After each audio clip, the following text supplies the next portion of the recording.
Fala galera, sejam muito bem-vindos ao canal Galofute 13, com vocês aqui na voz Júlio, e nós vamos comentar, reagir à entrevista de Paulo Brax hoje lá na Arena MRV, tá? Confesso para vocês que eu não acompanhei, tá? Mas chegaram algumas mensagens para mim no WhatsApp, bem pessimistas. A galera que assistiu aí falou que não gostou do que ouviu não, mas o que eu tenho que fazer? Assistir e comentar. E vocês dão opinião aí nos comentários, beleza?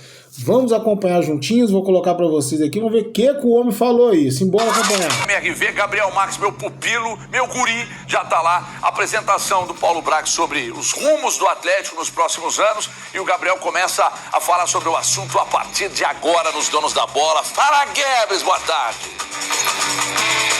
Boa tarde, mestre HG, boa tarde para todo mundo ligado na tela da Band. Eu tô aqui dentro da Arena MRV, onde há cerca de uma hora atrás terminou a explanação do Paulo Brax. Ele ficou por 2 horas conversando ali com a imprensa. A primeira hora foi uma apresentação dele sobre a situação, né? Explicando como que é o departamento de futebol, falando sobre futuro do Atlético, tanto imediato como a janela de transferências e o Galo pensado até 2030. E claro, foram 1 hora de apresentação, 1 hora de bate-papo com a imprensa, e por isso eu anotei os principais pontos aqui para poder abordar e trazer também, né, para nossa audiência. Uma das coisas mais importantes que ele já começou dizendo é que ele não está autorizado para aumentar essa dívida do Atlético. O orçamento foi fechado ainda no ano passado. Ou seja, eu não vou trazer ninguém, massa. É o que tem aí, vamos pro jogo. Antes da chegada do Paulo Brax, mas ele não pretende e não quer, apesar de ter a autonomia, ele não tem nenhum tipo de planejamento de fazer mais dívidas para o Atlético nesta janela que se aproxima, né? Também falando sobre Siga, o cargo de gerente do Siga está vago desde que Rodrigo Weber saiu e agora ele é temporariamente ocupado pelo Paulo Brax, que disse que monitora, mas agora são 40 ligas monitoradas pelo Atlético em busca de novos jogadores. Sobre composição de elenco, HG, agora nós vamos entrar em um certo ponto um pouquinho mais polêmico. O Brax, ele falou que divide o elenco do Atlético em 3 tipos de jogadores: hierarquia, composição e aposta em desenvolvimento. Essa é a última categoria. Agora, quem compõe a hierarquia são Ever... Que negócio é esse? Oh, meu Deus do céu. Ai, eu divido esse elenco entre bom, ruim ou péssimo. Vamos lá, gente. Vamos lá. Paciência comigo, tá? Porque vamos colocar aí. São Bianco, Alonso, Arana, Franco, Scarpa, Rony, Dudu, Júnior Santos e Hulk. Como você pode ver, Coelho, por exemplo, não está nessa categoria. É uma aposta de desenvolvimento do Atlético, né? Jogador jovem, assim como o Rubens. E bom, Rubens é um dos principais ativos do elenco alvinegro neste ano de 2025. E o Brax falou com essas exatas palavras que vender, né, o Rubens não é uma prioridade. O Brax, vem cá, chega pertinho aqui. O Coelho só é o melhor jogador do primeiro semestre do Galo, tá?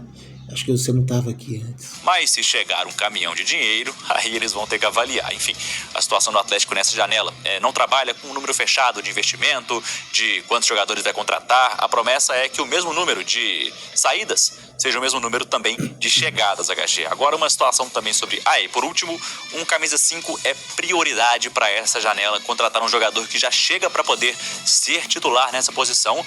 Até perguntei ao Brax ali durante o bate-papo por que não trouxeram, né, um 5 ainda no começo do ano, deixaram o Otávio sair, ficaram ali com o Alan Franco, Rubens também para ser improvisado nessa posição. A avaliação lá no início da temporada era que os jogadores que estavam aí, Fausto Vera, Alan Franco, também mais uma vez o Rubens, o Patrick, dariam conta de suprir nessa posição. Agora a avaliação é outra. Sobre base, HG, o Brax falou que está muito preocupado com talvez uma iminente queda para a 2ª divisão no Brasileirão Sub-20. O Atlético é o vice-lanterna com 12 pontos, teve apenas... O Galo Sub-20 vai cair, velho. Meu Deus do céu. Confesso que eu não acompanho quase nada da base do Galo, assim, em loco, sabe? Não sei quanto tempo que tem que eu não assisto um jogo, então não vou ser injusto aqui e ficar comentando. Mas o que chega pra nós aí nas rodas, nos bate-papo, nos bares aí, é que não tem um que presta. Tem um que presta, gente.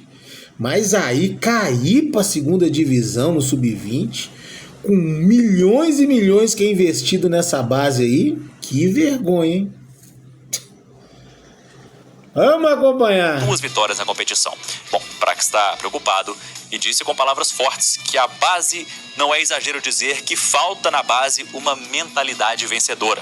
E também falou que a geração de 2008, 2009 e 2010 é o futuro do Atlético e não a geração 2005, 2006 e 2007. Não é que ele está dizendo que nenhum jogador vai virar, mas no profissional não tem nenhum jogador nascido em 2007, revelado pela base do Atlético. O Galo foi lá para Guarani, comprou o João Marcelo, mas é uma avaliação dura de uma base que é necessária para o Atlético ser sustentável. E o futuro imediato, pelo visto, é de muita austeridade, sem aventuras grandes no mercado da bola, HG.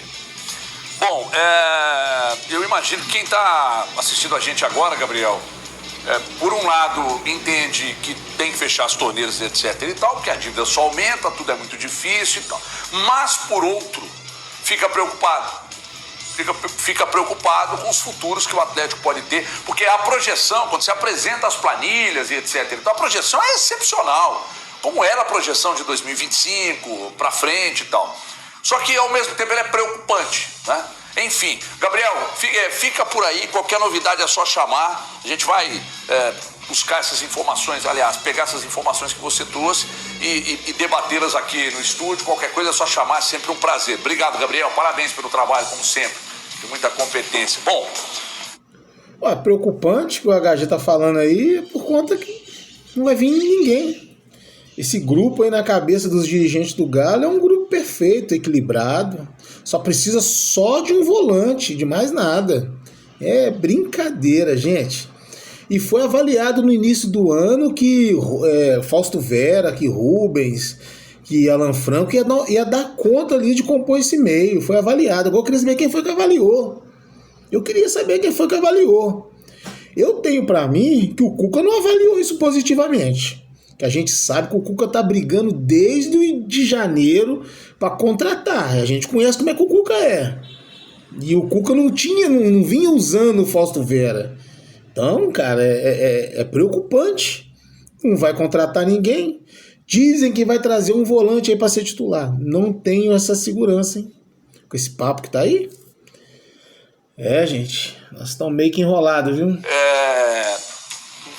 Começando do final do que trouxe o Gabriel para o início, essa questão da base do Atlético me preocupa muito. O Erasmo Damiani ficou aqui por um longo tempo e me parece que os resultados, né, estão claramente aí apresentados. Os resultados não são bons. Alguém vai dizer que o risco do Atlético ser rebaixado no Sub-20 não diz nada, porque é importante na base. E esse discurso ele é defendido por muita gente, mas na base... Você precisa revelar, mas você precisa ensinar a ganhar também. Falo isso desde 74. E tem gente que sustenta, não, isso não tem... Ganhar não tem importância na base. Tem. Como perder também é muito importante. E o Atlético Sub-20 foi derrotado pelo Fortaleza por 3-0. Está na penúltima posição do Campeonato Brasileiro, com sério risco de rebaixamento. A base teve o Erasmo Damiani saindo. Aí chegou, como é que chegou o Luiz Carlos? O Luiz Carlos chegou agora, que era do Flamengo. Entendeu? Se houve essa mudança de rota é porque não estavam satisfeitos. Agora, eu fico pensando, essa incineração de profissionais, de técnicos, do Erasmo Damiani e tal, a culpa é só do profissional? Ou os processos não são tão Olha essa tabela, misericórdia. interessantes? Porque hoje na rádio nós estávamos falando, e num lugar como o que a gente vive é impossível se eu não traçar paralelos, a gente estava falando lá de uma avaliação feita por exemplo, o Léo Jardim quando chegou ao Cruzeiro, o que ele detectou de problemas, os ajustes com a direção, a mudança de rota e o resultado de campo, pelo menos até agora, está aí.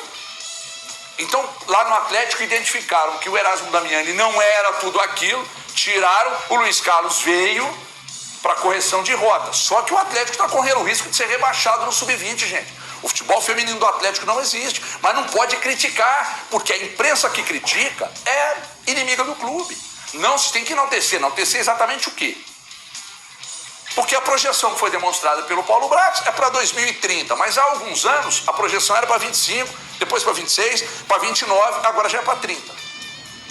Então eu sinceramente, confesso, eu estou muito preocupado com os próximos passos do Atlético, né? Em breve terei a oportunidade de falar pessoalmente, nós aqui, com Bruno Musi, que eu quero entender um pouco mais sobre tudo isso que está acontecendo, porque da parte do Paulo Brax, hoje foi exposta lá pro Gabriel, e eu vou começar com você, Galante, até para você falar de tudo isso, se você saiu de lá mais otimista, mais pessimista, ou se você sai realista, que a situação é muito grave. Boa tarde, Everton, turma aqui do estúdio, pessoal de casa. Eu acho que foi um papo muito interessante com o Paulo Brax, lembrando que é um projeto do Atlético por dentro do Galo, em que ele apresentou para a imprensa qual é o funcionamento do departamento de futebol do Atlético. E é claro que depois, quando abriu para algumas perguntas, aí ele falou sobre reforço, falou sobre a questão da base e tudo mais. Sobre a base, realmente, o time sub-20 do Atlético vive um momento lamentável, faltam 4 rodadas, o Atlético vai enfrentar Cuiabá, Flamengo, Atlético Goianiense e o Bragantino. Gente, 4 rodadas. Puxa vida. Eu confesso que eu não vou deixar de dormir por conta disso, não. Porque o Galo caiu para a 2ª divisão do Sub-20. Base para mim, sinceridade, eu já abandonei já tem um tempo. É complicado, gente. Um time que não revela ninguém. Quando revela, vende rápido, né? Vende mal. Mas é duro, né? O que gasta é uma baba de dinheiro com esses meninos. Mas eu tenho um amigo, ele é vizinho aqui meu, e trabalha lá dentro na rouparia do profissional. E ele falou, cara, que esses meninos da base do Atlético é uma perna desgraçada. Desculpa a palavra. Diz que os caras é uma perninha, os caras. Diz que é tudo, não sei o quê. Cara, diz que é uma... Ele fala aquela coisa comigo, que se eu pudesse falar aqui, rapaz, não dá, cara. Os caras nem saiu das fraldas e já tá pisando. Jogador. Ele fala, ele conta, velho. Que nem um bom dia esses caras dão. Os caras tinham que pegar e seguir o exemplo do Hulk, da vida. Então, quer dizer, difícil dar alguma coisa. Vamos acompanhar aí. Vamos lá, porque... Para tentar se manter na Série A do Sub-20, onde no campeonato de 20 caem apenas 3 e o Atlético está entre esses 3. Mas o Paulo Brax falou uma coisa que você acabou de dizer aqui. Ele disse que existe sim um problema de processos no Atlético e que está aparecendo agora.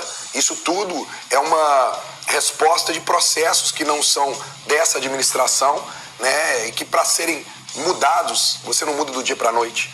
É o que ele disse, né? Quando ele fala que ele crê mais na safra do Sub-17, é porque eles têm mais tempo para chegar até o profissional, que hoje é difícil você captar alguém do Sub-20 para poder colocar ali no time profissional, porque é uma safra, são processos que foram feitos que talvez não de uma maneira correta para poder chegarem ao time profissional. E o reflexo está aí. Realmente é vergonhosa essa campanha do Atlético do Sub-20. E também falou, e a gente não sei como é que está o programa hoje para a gente poder falar, mas sobre várias situações, sobre reforço, que eu acho que é interessante o torcedor entender. Fala, pode falar. Não, porque ele deixou bem claro sobre essa janela, né? Que o Atlético está em busca de um volante. A prioridade é um volante. Ele até citou o caso do Fred, né, que foi criado aqui no Atlético, depois foi pro Inter, que está na Europa, que ele chegou até a conversar com ele na possibilidade de voltar, e o Fred falou que por agora ele não tem esse interesse de voltar ao Brasil. Então o Atlético está em busca. Fred, nossa, o Fred vem, nós tá arrumado, viu? Atleticano, mas não vem não, gente, difícil, né? Nossa, o Fred, puxa vida, arrumar esse meio campo do Galo. Mas é um jogador para chegar e disputar a posição. Ele não vê no Atlético, eles querem um volante para disputar a posição, porque existe uma carência de primeiro volante no Atlético, já foi detectado isso. Até disse que o Fausto Vera é um bom jogador, mas ele não tem as características que o Cuca quer para suprir essa necessidade. Então é importante... Fausto Vera é um bom jogador. Ô Galante, você é um fanfarrão, Galante. Vai crescer até cabelo nessa careca sua. Você fala tanta bobagem assim, tanta mentira. Você não acredita nisso, não. Você não acredita nisso, não. Você falou isso aí, detalharam no script que você não pensa dessa forma. Eu sei que você não pensa. Até abriu o jogo, né, para deixar isso claro para o torcedor, e que pode sim chegar a mais de uma contratação, mas que o Atlético não vai fazer nenhuma loucura, vai ser tudo dentro de uma responsabilidade financeira, que ele não tem essa autonomia para poder, né, endividar mais o clube. E duas coisas até me chamaram muita atenção. Primeiro, em relação aos jogadores que estão de volta, que nós comentamos aqui ontem sobre Fábio Gomes, Daniel Penha e o Isaac. Desses três, o Isaac, na opinião do Paulo Brax, é um jogador que tem característica para ser aproveitado no Atlético, mas que isso vai ser definido numa conversa dele com o Cuca, assim que o time voltar na segunda-feira. E que existe a possibilidade, então, do Isaac ter contrato com o Atlético até 2028, de ser integrado ao time do Atlético. Isso é um ponto que me chamou a atenção, né? E outro é que o Atlético pode sim contratar um jogador que não seja uma carência do elenco agora. A carência a gente sabe. Reparou? O Atlético pode contratar o jogador, o Atlético pode fazer isso, o Atlético pode. Nunca que vence, o Atlético vai contratar um jogador, o Atlético vai pagar suas dívidas, o Atlético vai fazer isso, o Atlético vai fazer aquilo. Ah, brincadeira, só. Brincadeira. Foi igual a questão da Arena MRV. Vou fugir um pouquinho do assunto aqui, não vou trocar essa ideia. Gente, eu fui lá no jogo para ver a questão da acústica. Melhorou. Até consideravelmente. Colocaram a nova estrutura lá só na parte das torcidas organizadas. Mas é um serviço porco, né, cara? Só separa o estádio para mexer no gramado e para tudo. Faz o negócio todo, cara. Faz o serviço completo, transforma a arena no caldeirão verdadeiro. Por que não colocou no estádio todo? Aí eu ouvi falar, não, que vai colocar. Pode colocar, né? Não é nem que pode colocar, que vai sentir como que vai ser. Meu amigo, mas tá todo mundo elogiando que melhorou. Melhorar não é resolver. Gente, vou falar com você, tá? Questão do volante, mas que pode contratar um outro jogador agora para uma posição que não é carência, já avisando a próxima temporada, porque no final do ano pode haver alguma saída e abrir uma lacuna nessa posição, e o Atlético já antecipando a temporada do ano que vem pode trazer esse jogador agora. Então pode ser uma novidade aí. Então, inclusive, nessa janela, é um jogador de uma posição, porque a gente sabe que o Cuca quer um volante, quer um zagueiro e quer um 8. Então, de repente, pode chegar um jogador fora desse contexto aí para poder agregar o time agora. Breno, vamos lá. Boa tarde para todo mundo. Pontos interessantes que você trouxe. Um volante para chegar para disputar a posição. Não, o Atlético precisa de um volante para chegar e assumir a posição. Disputar a posição tem. Mas eu acho que ele está voltado, por isso que não é fácil, né? Calma. Vamos lá. O Atlético... Toma, ô Galante. Voadora no seu peito. O menino falou tudo aí. O Elton Novaes falou tudo. É o cara pra chegar e vestir a camisa, filho. Pra brincar, pra disputar, pra ver se vai rolar. Já tem o Fausto Vera, deixa ele aí então, hein? Pelo amor de Deus. Hoje não tem um 5. 5 específico o Atlético não tem. Um 5, camisa 5. Ele não tem. Vera, mas não faz a posição. Esquece o Fausto Vera. Esquece, tá, torcedor atleticano? Velho, o que o Breno bebeu hoje? O Fausto Vera não faz... Fausto Vera faz o quê, só? Além de raiva na gente? Puxa vida, velho, não tô acreditando, não. Nossa senhora, é de cair o asterisco da poupança, né, viu, Breno Galante? Só de pronunciar o nome desse cara, desse Vera, isso traz uma zica, gente. Esse Fausto Vera não trabalha com o pensamento do Fausto Vera em campo, nesse time que o Cuca tá organizando. O Cuca não quer o Fausto Vera. Desde o início da temporada. Então ele não quer. Então pronto. É isso. Então definiu. Agora quando você fala de um jogador que pode ser contratado para que um ponto lá no futuro ele vai... de uma negociação. É um jogador que hoje não é uma carência, mas que ao final do ano será. É isso que ele falou. É isso que ele já está projetando a próxima temporada. Tá, então pode ser uma saída do Rubens, pode ser uma saída do Lianco, pode ser uma saída do Arana. Então... Gente, chega, eu nem aguento ouvir mais, não. Eu não vou aguentar assistir esse trem todo, não. É desanimador, viu? Gente, sinceridade, na boa, eu não imaginei que a gente ia passar tanta raiva com essa SAF aí quando foi comprada pelos meninos. Eu falei, os caras já estão aí mexendo no Galo há quanto tempo? Os caras já, né? Rapaz, nós estamos enrolados, viu? Os caras estão pensando no ano que vem. Os caras estão pensando em trazer 5 aí pro ano que vem. É difícil, hein? Cuca, você vai ter trabalho, viu, Cuca? Vai ter trabalho porque o time não é ruim. Você falasse os 11, não. É um bom time. Só que olha pro banco, tem aperta. O Cuca não tem opção. Não tem opção. Tem Bernard que não sabe pra que veio. Difícil, viu, galera? Difícil. Bem que me falaram que as notícias não eram boas, mas eu quis pagar pra ver, né? A gente acompanhou aí. Resta pra mim pedir pra você deixar seu like aí, comentar, compartilhar, se inscrever no canal, dá essa moral pra mim, projetinho do canal pra gente alavancar aí. Você se inscreve, ativa o sininho aí das notificações para o YouTube te notificar toda vez que eu postar um novo vídeo aí, tá bom, galera? Me apoia aí, porque é duro, viu, galera? É duro, viu, massa? É agarrar no terço, viu, cambada? Não tem outro jeito, não. Galo. Esse ano tem que acabar logo. E o ano que vem pra gente ver se esses caras põem, ó, o cascai no galo. Obrigado. Compartilha, comenta, se inscreve. Fui!